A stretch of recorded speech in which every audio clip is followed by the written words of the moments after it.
What's up, YouTube? Saint here, and because of the way Elden Ring actually has like builds, I'm constantly having to play this game to make new builds, and I don't really have the time to make, and it also just wouldn't be efficient to make videos like the Scrub Dojo style stuff that we did for Sekiro, talking about like how to beat bosses and stuff. But that doesn't mean we can't.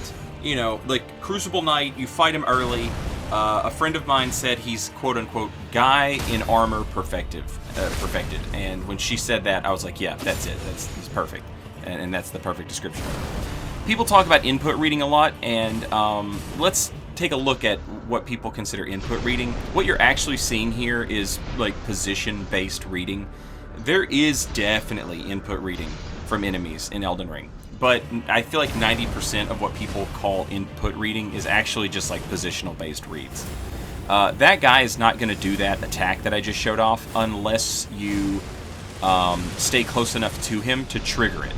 And there's even a pop quiz in Phase 2 where it doesn't matter if you stay close to him or not.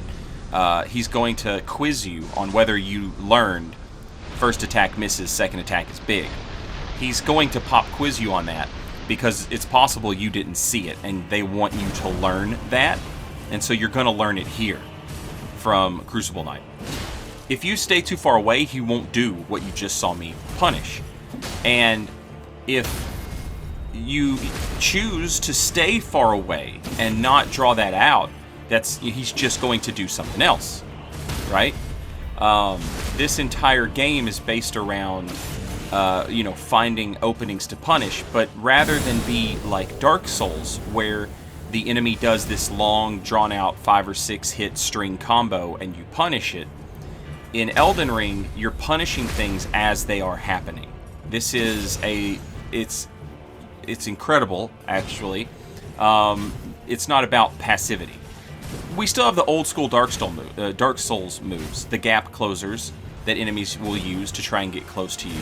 We still have like the get off me's, which enemies will use if you're just beating the crap out of them, and they need you to get off so they can get their AI back on track and figure out how to fight you without just letting you beat the crap out of them. Which was that's been a thing. Ludwig in Bloodborne has a fantastic example of that attack, where he just kind of like claws at you twice and then jumps away from you. Sekiro really was the only one where every one of those attacks could be countered. You could probably counter them here, now that we have jump. You would just have to be a better player than I am to incorporate all of that. But yeah, the first time after I beat this game, the late game bosses, they taught me so much. And I was very excited after I beat the game to start it back up and go fight Crucible Knight again.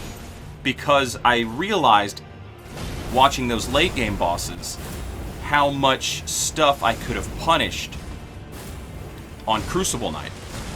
And so it was a lot of fun for me to immediately start playing again and go to Crucible Knight and just play with him and see what all he can do. But yeah, he's a template. This isn't, this will work on every boss, because what I'm telling you to do is not attack here, attack there.